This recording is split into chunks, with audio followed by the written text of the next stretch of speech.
kepada anak Ibu Siska. Apa itu materi kita ini? Tentang konsep birokrasi, Bu. Ya, betul sekali. Jadi, ada yang tahu pengertian birokrasi anak Ibu? Saya, Bu. Ya, Siska. Nah, pengertian birokrasi menurut Max Weber, birokrasi adalah sistem organisasi yang didasarkan pada aturan formal dan hierarki jabatan untuk mencapai tujuan secara efisien. Oke, itu menurut Max Weber. Secara umumnya, birokrasi adalah struktur organisasi yang mengatur tugas dan kewenangan secara sistematis untuk mencapai tujuan tertentu.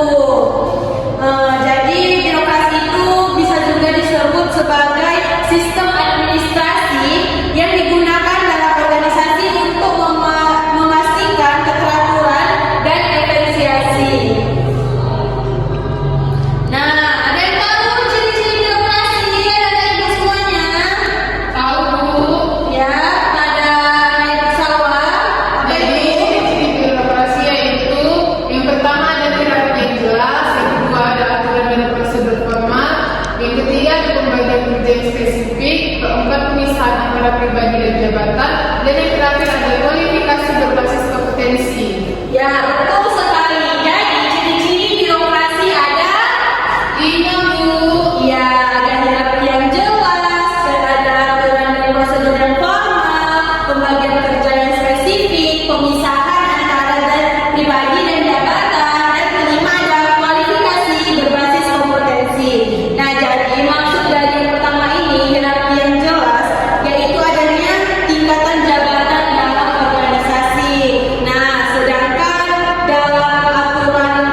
keempat ada pelayanan yang lambat. Nah, dengan proses administrasi yang panjang, jadi itu membuat pelayanan untuk birokrasi jadi lambat. Nah, jadi materi kita sampai hari ini anak-anak ibu semuanya. Nanti kita lanjut di minggu depan ya anak-anak ibu. Iya Ibu. Ya, ditutup dengan assalamualaikum warahmatullahi wabarakatuh. Waalaikumsalam warahmatullahi wabarakatuh.